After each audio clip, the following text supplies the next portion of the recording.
Memoirs of Sherlock Holmes by Sir Arthur Conan Doyle. Adventure 4. The Glorious Scot.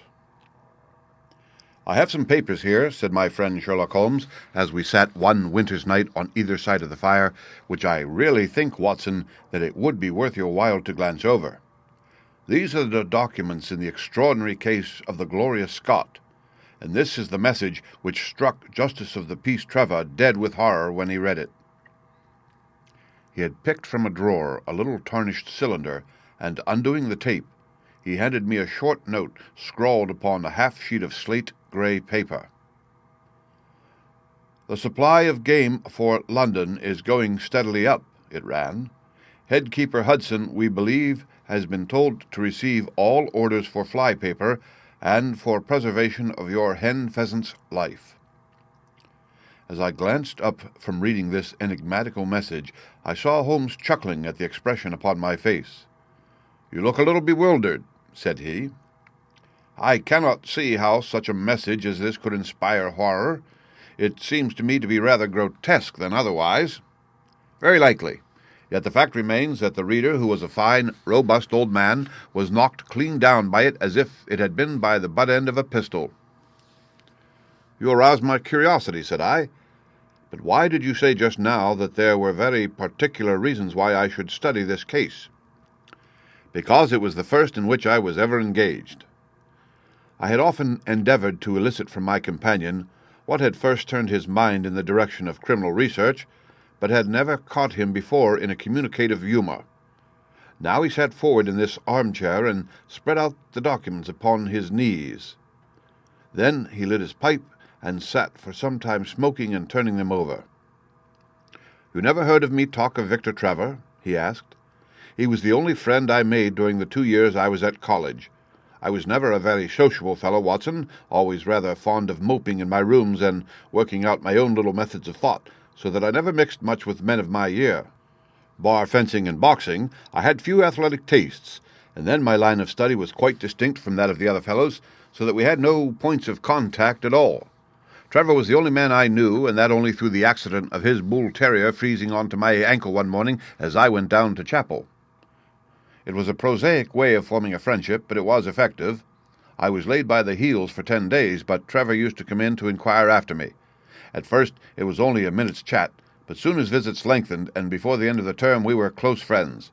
He was a hearty, full-blooded fellow, full of spirits and energy, the very opposite to me in most respects, but we had some subjects in common, and it was a bond of union when I found that he was as friendless as I. Finally, he invited me down to his father's place at Donnithorpe in Norfolk, and I accepted his hospitality for a month of the long vacation. Old Trevor was evidently a man of some wealth and consideration, a J.P. and a landed proprietor. Donnithorpe is a little hamlet just to the north of Langmere in the county of the Broads. The house was an old-fashioned, widespread oak-beamed brick building with a fine, lime-lined avenue leading up to it. There was excellent wild duck shooting in the fens, remarkably good fishing, a small but select library, taken over, as I understand, from a former occupant, and a tolerable cook, so that he would be a fastidious man who could not put in a pleasant month there. Trevor Senior was a widower, and my friend his only son. There had been a daughter, I heard, but she had died of diphtheria while on a visit to Birmingham. The father interested me extremely. He was a man of little culture, but with a considerable amount of rude strength, both physically and mentally. He knew hardly any books, but he had travelled far and had seen much of the world, and had remembered all that he had learned. In person he was a thick-set, burly man with a shock of grizzled hair, a brown, weather-beaten face, and blue eyes which were keen to the verge of fierceness. Yet he had a reputation for kindness and charity on the countryside, and was noted for the leniency of his sentences from the bench. One evening, shortly after my arrival, we were sitting over a glass of port after dinner, when young Trevor began to talk about those habits of observation and inference which I had already formed into a system, although I had not yet appreciated the part which they were to play in my life. The old man evidently thought that his son was exaggerating in his description of 1 or 2 trivial feats which I had performed. "Come now, Mr. Holmes," said he, laughing good-humouredly. "I'm an excellent subject if you can deduce anything from me." "I fear there's not very much," I answered. "I might suggest that you have gone about in fear of some personal attack within the last 12-month. The laugh faded from his lips, and he stared at me in great surprise. "Well, that's true enough," said he. "You know, Victor," turning to his son, "when we broke up that poaching gang, they swore to knife us, and Sir Edward Hawley has actually been attacked. I've always been on my guard since then, though I have no idea how you know it." "You have a very handsome stick," I answered. "By the inscription I observed that you had not had it more than a year, but you have taken some pains to bore the head of it and pour melted lead into the hole so as to make it a more formidable weapon. I argued that you would not take such precautions unless you had some danger to fear." "Anything else?" he asked, smiling. "You have boxed a good deal in your youth." "Right again." "How did you know it? Is my nose knocked a little out of the straight?" "No," said I. "It is your ears. They have the peculiar flattening and thickening which marks the boxing man." "Anything else?" "You have done a good deal of digging by your callosities." "Made all my money at the goldfields." "You have been in New Zealand." "Right again." "You have visited Japan." "Quite true." "And you have been most intimately associated with someone whose initials were J.A. and whom you afterwards were eager to entirely forget." Mr. Trevor stood slowly up, fixed his large blue eyes upon me with a strange, wild stare, and then pitched forward with his face among the nutshells which strewed the cloth in a dead faint. You can imagine, Watson, how shocked both his son and I were. His attack did not last long, however, for when we undid his collar and sprinkled the water from one of the finger-glasses over his face, he gave a gasp or two and sat up. "Ah, boys," said he, forcing a smile, "I hope I haven't frightened you. As strong as I look, there is a weak place in my heart, and it does not take much to knock me over. I don't know how you manage this, Mr. Holmes, but it seems to me that all the detectives of fact and of fancy would be children in your hands. That's your line of life, sir, and you may take the word of a man who has seen something of the world." And that recommendation, with the exaggerated estimate of my ability with which he prefaced it, was, if you will believe me, Watson, the very first thing which ever made me feel that a profession might be made out of what had up to that time been the merest hobby. At the moment, however, I was too much concerned at the sudden illness of my host to think of anything else. "I hope that I have said nothing to pain you," said I. "Well, you certainly touched upon rather a tender point. Might I ask how you know and how much you know?" He spoke now in a half-jesting fashion, but a look of terror still lurked at the back of his eyes. "It is simplicity itself," said I. "When you bared your arm to draw that fish into the boat, I saw that J.A. had been tattooed in the bend of the elbow. The letters were still legible, but it was perfectly clear from their blurred appearance and from the staining of the skin round them that efforts had been made to obliterate them. It was obvious then that those initials had once been very familiar to you and that you had afterwards wished to forget them." "What an eye you have!" he cried with a sigh of relief. "It is just as you say, but we won't talk of it. Of all ghosts, the ghosts of our old lovers are the worst. Come into the billiard-room and have a quiet cigar." From that day, amid all cordiality, there was always a touch of suspicion in Mr. Trevor's manner towards me. Even his son remarked it. "You've given the governor such a turn," said he, "that he'll never be sure again of what you know and what you don't know." He did not mean to show it, I am sure, but it was so strongly in his mind that it peeped out at every action. At last I became so convinced that I was causing him uneasiness that I drew my visit to a close. On the very day, however, before I left, an incident occurred which proved in the sequel to be of importance. We were sitting out upon the lawn on garden chairs, the three of us, basking in the sun and admiring the view across the Broads, when a maid came out to say that there was a man at the door who wanted to see Mr. Trevor. "What is his name?" asked my host. "He would not give any. What does he want, then?" "He says that you know him and that he only wants a moment's conversation." "Show him round here." An instant afterwards there appeared a little wizened fellow with a cringing manner and a shambling style of walking. He wore an open jacket with a splotch of tar on the sleeve, a red and black check shirt, dungaree trousers, and heavy boots badly worn. His face was thin and brown and crafty, with a perpetual smile upon it, which showed an irregular line of yellow teeth, and his crinkled hands were half closed in a way that is distinctive of sailors. As he came slouching across the lawn, I heard Mr. Trevor make a sort of hiccuping noise in his throat, and jumping out of his chair, he ran into the house. He was back in a moment, and I smelt a strong reek of brandy as he passed me. "Well, my man," said he, "what can I do for you?" The sailor stood looking at him with puckered eyes and with the same loose-lipped smile upon his face. "You don't know me?" he asked. "Why, dear me, it is surely Hudson," said Mr. Trevor in a tone of surprise. "Hudson it is, sir," said the seaman. "Why, it's 30 year and more since I saw you last. Here you are in your house, and me still picking my salt meat out of the harness cask." "Tut, you will find that I have not forgotten old times," cried Mr. Trevor, and walking towards the sailor he said something in a low voice. "Go into the kitchen," he continued out loud, "and you will get food and drink. I have no doubt that I shall find you a situation." "Thank you, sir," said the seaman, touching his forelock. "I'm just off a 2 year in an 8-knot tramp, short-handed at that, and I wants a rest. I thought I'd get it either with Mr. Beddoes or with you." "Ah!" cried Trevor. "You know where Mr. Beddoes is?" "Bless you, sir, I know where all my old friends are," said the fellow with a sinister smile, and he slouched off after the maid to the kitchen. Mr. Trevor mumbled something to us about having been shipmate with the man when he was going back to the diggings, and then, leaving us on the lawn, he went indoors. An hour later, when we entered the house, we found him stretched dead drunk upon the dining-room sofa. The whole incident left a most ugly impression upon my mind, and I was not sorry next day to leave Donnithorpe behind me, for I felt that my presence must be a source of embarrassment to my friend. All this occurred during the first month of the long vacation. I went up to my London rooms, where I spent 7 weeks working out a few experiments in organic chemistry. One day, however, when the autumn was far advanced and the vacation drawing to a close, I received a telegram from my friend imploring me to return to Donnithorpe and saying that he was in great need of my advice and assistance. Of course, I dropped everything and set out for the north once more. He met me with the dog-cart at the station, and I saw at a glance that the last 2 months had been very trying ones for him. He had grown thin and careworn, and had lost the loud, cheery manner for which he had been remarkable. "The governor is dying," were the first words he said. "Impossible!" I cried. "What is the matter?" "Apoplexy, nervous shock. He's been on the verge all day. I doubt if we shall find him alive." I was, as you may think, Watson, horrified at this unexpected news. "What has caused it?" I asked.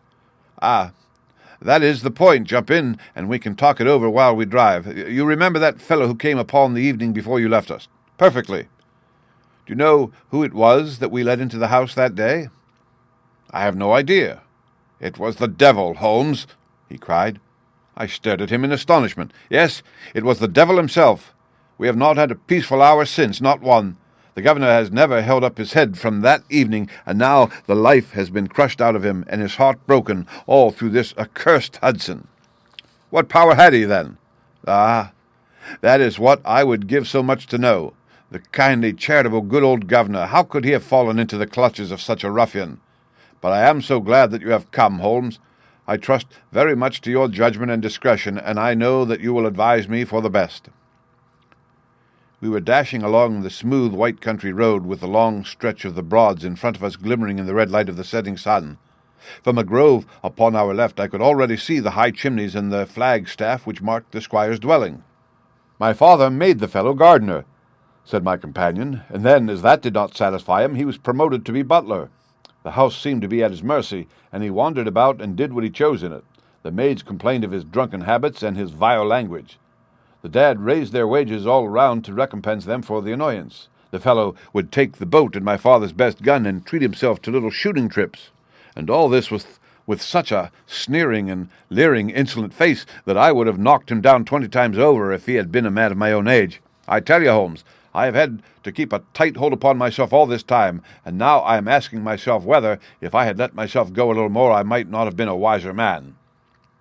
Well, matters went from bad to worse with us, and this animal Hudson became more and more intrusive, until at last, on making some insolent reply to my father in my presence one day, I took him by the shoulders and turned him out of the room.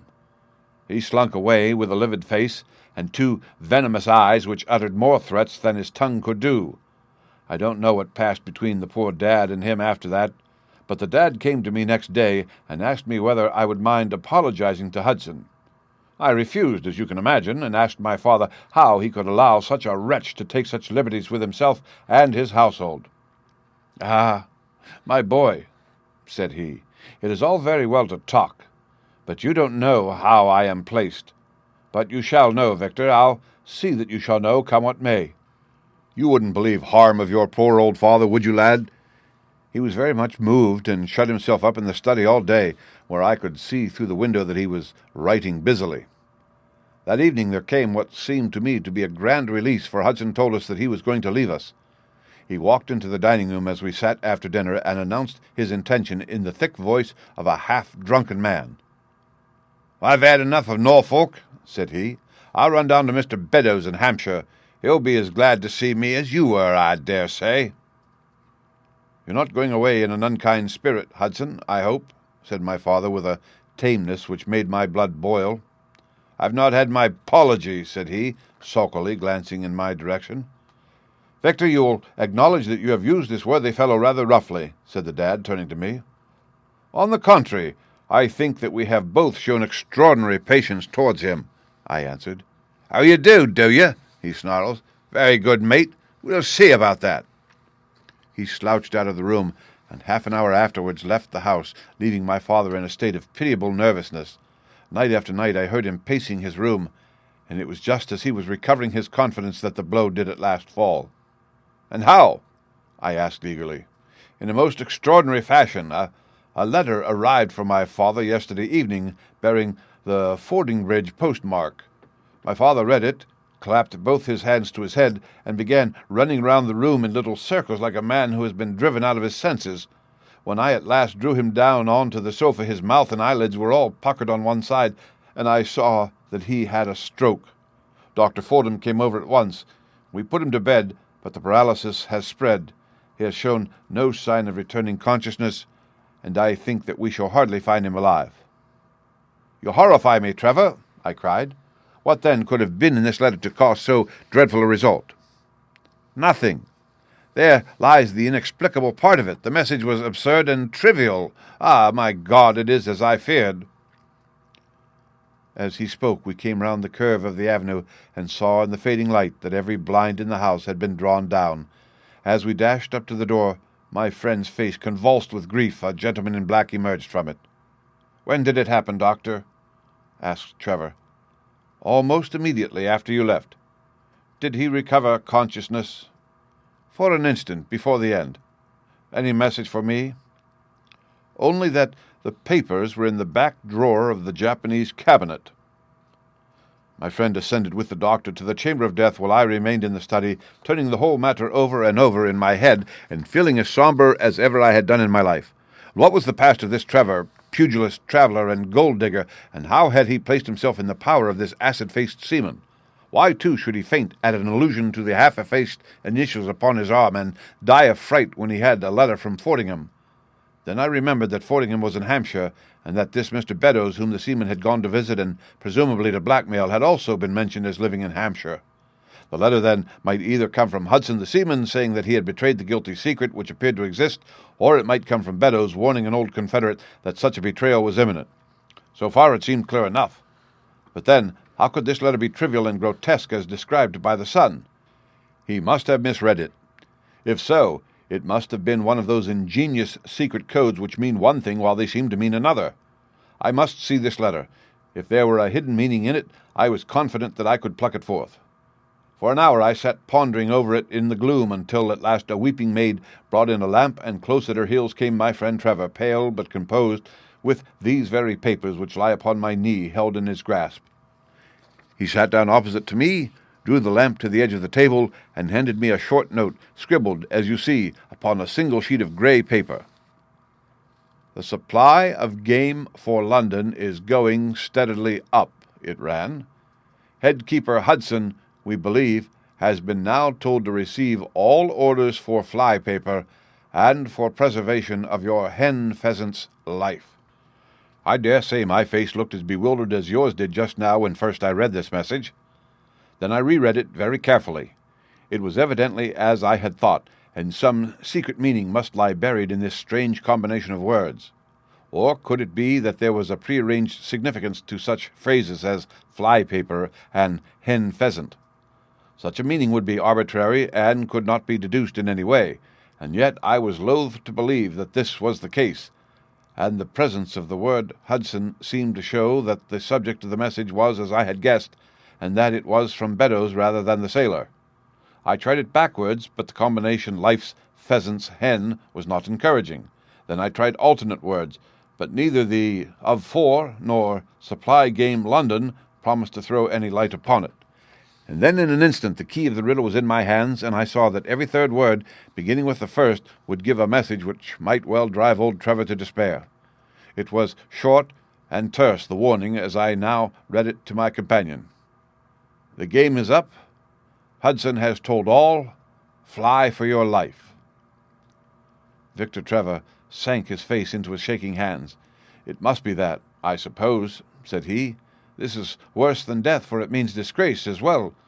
But what is the meaning of these head-keepers and hen-pheasants? It means nothing to the message, but it might mean a good deal to us if we had no other means of discovering the sender. You see that he has begun by writing, "The game is," and so on. Afterwards he had to fulfill the prearranged cipher to fill in any two words in each space. He would naturally use the first words which came to his mind, and if there were so many which referred to sport among them, you may be tolerably sure that he is either an ardent shot or interested in breeding. Do you know anything of this Beddoes? Why, now that you mention it, said he, I remember that my poor father used to have an invitation from him to shoot over his preserves every autumn. Then it is undoubtedly from him that the note comes, said I. It only remains for us to find out what this secret was which the sailor Hudson seems to have held over the heads of these two wealthy and respected men. Alas, Holmes, I fear that it is one of sin and shame, cried my friend. But from you I shall have no secrets. Here is the statement which was drawn up by my father when he knew that the danger from Hudson had become imminent. I found it in the Japanese cabinet, as he told the doctor. Take it and read it to me, for I have neither the strength nor the courage to do it myself. These are the very papers, Watson, which he handed to me, and I will read them to you as I read them in the old study that night to him. They are endorsed outside, as you see. Some particulars of the voyage of the bark Gloria Scott, from her leaving Falmouth on the 8th October 1855 to her destruction in north latitude 15 degrees 20 minutes west, longitude 25 degrees 14 minutes on November 6th. It is in the form of a letter, and runs in this way. My dear, dear son, now that approaching disgrace begins to darken the closing years of my life, I can write with all truth and honesty that it is not the terror of the law, it is not the loss of my position in the county, nor is it my fall in the eyes of all who have known me which cuts me to the heart, but it is the thought that you should come to blush for me, you who love me, and who have seldom, I hope, had reason to do other than respect me. But if the blow falls which is forever hanging over me, then I should wish you to read this, that you might have known straight from me how far I have been to blame. On the other hand, if all should go well, which may kind God Almighty grant, then if by chance this paper should be still undestroyed and should fall into your hands, I conjure you, by all you hold sacred, by the memory of your dear mother, and by the love which had been between us, to hurl it into the fire, and to never give one thought to it again. If then your eye goes on to read this line, I know that I shall already have been exposed and dragged from my house, or, as is more likely, for you know that my heart is weak, by lying with my tongue sealed forever in death. In either case, the time for suppression is past, and every word which I tell you is the naked truth, and this I swear as I hope for mercy. My name, dear lad, is not Trevor. I was James Armitage in my younger days, and you can understand now the shock that it was to me a few weeks ago when your college friend addressed me in words which seemed to imply that he had surprised my secret. As Armitage it was that I entered a London banking house, and as Armitage I was convicted of breaking my country's laws and was sentenced to transportation. Do not think very harshly of me, laddie. It was a debt of honour so called which I had to pay, and I used money which was not my own to do it, in the certainty that I could replace it before there could be any possibility of its being missed. But the most dreadful ill luck pursued me. The money which I had reckoned upon never came to hand, and a premature examination of accounts exposed my deficit. The case might have been dealt leniently with, but the laws were more harshly administered 30 years ago than now, and on my 23rd birthday I found myself chained as a felon with 37 other convicts 'tween decks of the bark Gloria Scott, bound for Australia. It was the year 55 when the Crimean War was at its height, and the old convict ships had been largely used as transports in the Black Sea. The government was compelled, therefore, to use smaller and less suitable vessels for sending out their prisoners. The Gloria Scott had been in the Chinese tea trade, but she was an old-fashioned, heavy-bowed, broad-beamed craft, and the new clippers had cut her out. She was a 500-ton boat, and beside her 38 jailbirds she carried 26 of a crew, 18 soldiers, a captain, 3 mates, a doctor, a chaplain, and 4 warders. Nearly 100 souls were in her, all told, when we set sail from Falmouth. The partitions between the cells of the convicts, instead of being of thick oak, as is usual in convict ships, was quite thin and frail. The man next to me upon the aft side was one whom I had particularly noticed when we were led down the quay. He was a young man with a clear, hairless face, a long, thin nose, and rather nutcracker jaws. He carried his head very jauntily in the air, had a swaggering style of walking, and was, above all else, remarkable for his extraordinary height. I don't think that any of our heads would have come up to his shoulder, and I am sure that he could not have measured less than 6½ feet. It was strange, among so many sad and weary faces, to see one which was full of energy and resolution. The sight of it was to me like a fire in a snowstorm. I was glad then to find that he was my neighbor, and gladder still when, in the dead of night, I heard a whisper close to my ear, and found that he had managed to cut an opening in the board which separated us. "Hello, chummy," said he. "What's your name, and what are you here for?" I answered him, and asked in turn who I was talking with. "I'm Jack Prendergast," said he, "and by God, you'll learn to bless my name before you've done with me." I remembered hearing of his case, for it was one which had made an immense sensation throughout the country some time before my own arrest. He was a man of good family and of great ability, but of incurably vicious habits, who had, by an ingenious system of fraud, obtained huge sums of money from the leading London merchants. "Ha ha! You remember my case," said he proudly. "Very well indeed." "Then maybe you remember something queer about it." "What was that, then?" "I had nearly $250,000, hadn't I?" "So it was said, but none was recovered, eh?" "No." "Well, where do you suppose the balance is?" he asked. "I have no idea," said I. "Right between my finger and my thumb," he cried. "By God, I've got more pounds to my name than you've hairs on your head, and if you've money, my son, and know how to handle it and spread it, you can do anything. Now, you don't think it likely that a man who could do anything is going to wear his breeches out sitting in the stinking hold of a rat-gutted, beetle-ridden, mouldy old coffin of a China coaster? No, sir. Such a man will look after himself, and will look after his chums. You may lay to that. You hold on to him, and you may kiss the book that he'll haul you through. Ha ha!" That was his style of talk, and at first I thought it meant nothing, but after a while, when he had tested me and sworn me in with all possible solemnity, he let me understand that there really was a plot to gain command of the vessel. A dozen of the prisoners had hatched it before they came aboard. Prendergast was the leader, and his money was the motive power. "I'd a partner," said he, "a rare good man, as true as a stock to a barrel. He's got the dibs, he has, and where do you think he is at the moment? Why, he's the chaplain of this ship. The chaplain, no less. Ha! He came aboard with a black coat and his papers right, and money enough in his box to buy the thing right up from keel to main truck. The crew are his, body and soul.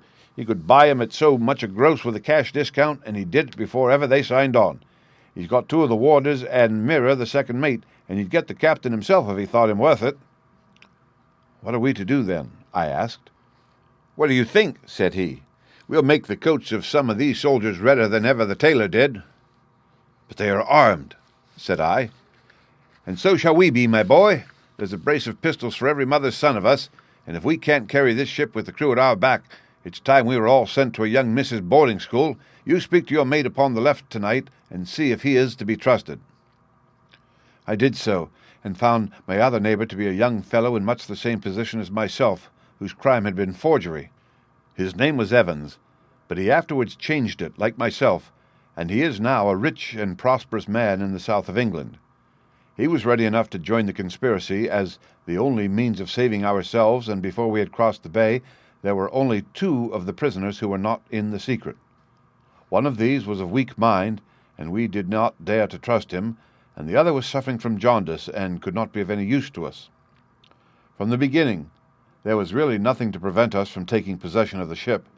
The crew were a set of ruffians, especially picked for the job. The sham chaplain came into our cells to exhort us, carrying a black bag supposed to be full of tracts, and so often did he come that by the third day we had each stowed away at the foot of our beds a file, a brace of pistols, a pound of powder, and 20 slugs. 2 of the warders were agents of Prendergast, and the second mate was his right-hand man. The captain, the 2 mates, 2 warders, Lieutenant Martin, his 18 soldiers, and the doctor were all that we had against us. Yet, safe as it was, we determined to neglect no precaution and to make our attack suddenly by night. It came, however, more quickly than we expected, and in this way. One evening, about the 3rd week after our start, the doctor had come down to see one of the prisoners who was ill, and putting his hand down on the bottom of his bunk, he felt the outline of the pistols. If he had been silent, he might have blown the whole thing, but he was a nervous little chap, so he gave a cry of surprise and turned so pale that the man knew what was up in an instant and seized him. He was gagged before he could give the alarm and tied down upon the bed. He had unlocked the door that led to the deck, and we were through it in a rush. The 2 sentries were shot down, and so was a corporal who came running to see what was the matter. There were 2 more soldiers at the door of the stateroom, and their muskets seemed not to be loaded, for they never fired upon us, and they were shot while trying to fix their bayonets.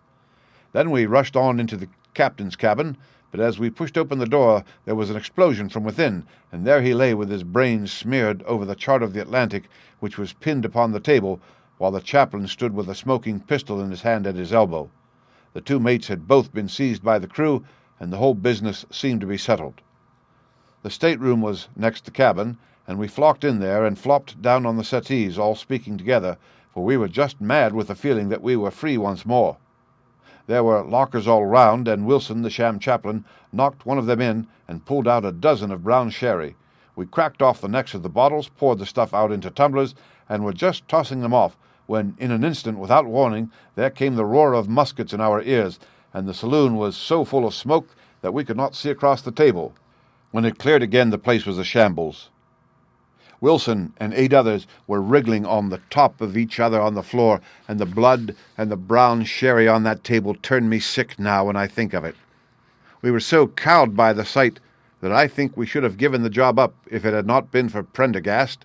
He bellowed like a bull and rushed for the door with all that were left alive at his heels. Out we ran, and there on the poop were the lieutenant and 10 of his men.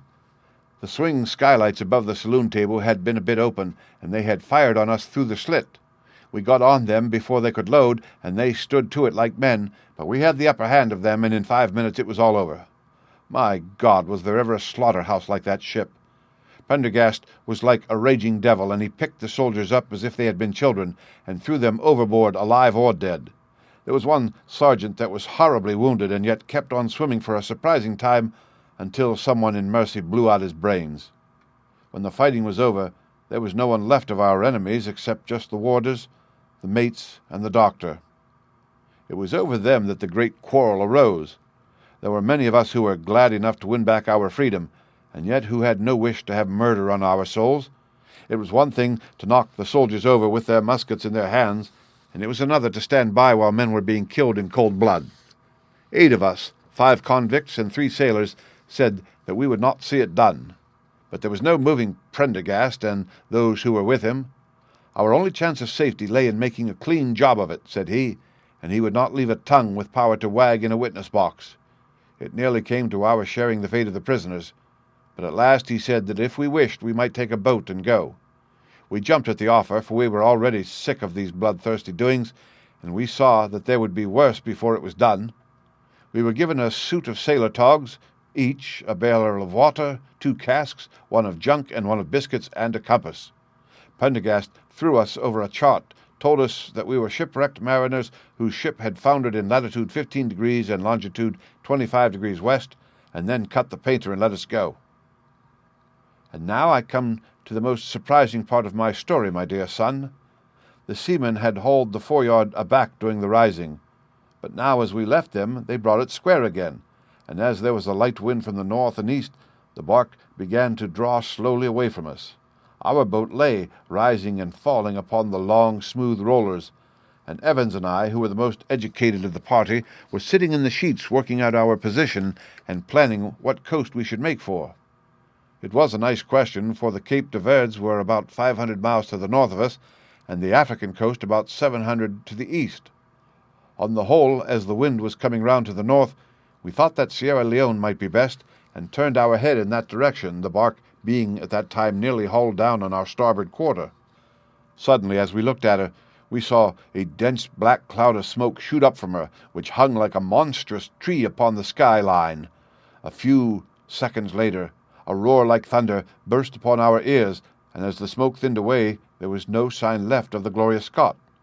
In an instant we swept the boat's head round again and pulled with all our strength for the place where the haze still trailing over the water marked the scene of the catastrophe. It was a long hour before we reached it, and at first we feared that we had come too late to save anyone.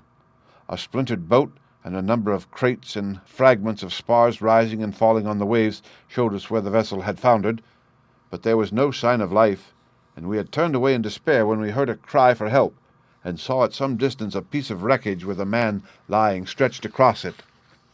When we pulled him aboard the boat, he proved to be a young seaman of the name of Hudson, who was so burned and exhausted that he could give us no account of what had happened until the following morning. It seemed that after we had left, Prendergast and his gang had proceeded to put to death the 5 remaining prisoners. The 2 warders had been shot and thrown overboard, and so also had the 3rd mate. Prendergast then descended into the 'tween decks and with his own hands cut the throat of the unfortunate surgeon. There only remained the 1st mate, who was a bold and active man. When he saw the convict approaching him with the bloody knife in his hand, he kicked off his bonds, which he had somehow contrived to loosen, and rushing down the deck he plunged into the after-hold. A dozen convicts who descended with their pistols in search of him found him with a matchbox in his hand, seated beside an open powder barrel, which was one of 100 carried on board, and swearing that he would blow all hands up if he were in any way molested. An instant later the explosion occurred, though Hudson thought it was caused by the misdirected bullet of one of the convicts rather than the mate's match. Be the cause what it may, it was the end of the Gloria Scott and of the rabble who held command of her. Such, in a few words, my dear boy, is the history of this terrible business in which I was involved. Next day we were picked up for the brig Hotspur, bound for Australia, whose captain found no difficulty in believing that we were the survivors of a passenger ship which had foundered.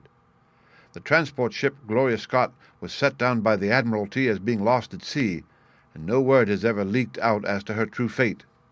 After an excellent voyage, the Hotspur landed us at Sydney, where Evans and I changed our names and made our way to the diggings, where, among the crowds who were gathered from all nations, we had no difficulty in losing our former identities. The rest I need not relate. We prospered, we travelled, we came back as rich colonials to England, and we bought country estates. For more than 20 years we have led peaceful and useful lives, and we hoped that our past was forever buried. Imagine then my feelings when, in the seaman who came to us, I recognized instantly the man who had been picked off the wreck. He had tracked us down somehow, and had set himself to live upon our fears. You will understand now how it was that I strove to keep the peace with him, and you will in some measure sympathize with me in the fears which filled me now that he has gone from me to his other victim with threats upon his tongue. Underneath is written in a hand so shaky as to be hardly legible, Beddoes writes in cipher to say, H has told all. Sweet Lord, have mercy on our souls. That was the narrative which I read that night to young Trevor, and I think, Watson, that under the circumstances it was a dramatic one. The good fellow was heartbroken at it, and went out to the Terai tea planting, where I hear that he is doing well. As to the sailor and Beddoes, neither of them was ever heard of again after that day on which the letter of warning was written. They both disappeared utterly and completely. No complaint had been lodged with the police, so that Beddoes had mistaken a threat for a deed. Hudson had been seen lurking about, and it was believed by the police that he had done away with Beddoes and had fled. For myself, I believe that the truth was exactly the opposite. I think that it is most probable that Beddoes, pushed to desperation, and believing himself to have been already betrayed, had revenged himself upon Hudson and had fled from the country with as much money as he could lay his hands on. Those are the facts of the case, Doctor, and if they are of any use to your collection, I am sure that they are very heartily at your service. The End. Read by Rick Kistner for Lit2Go on the web at fcit.usf.edu.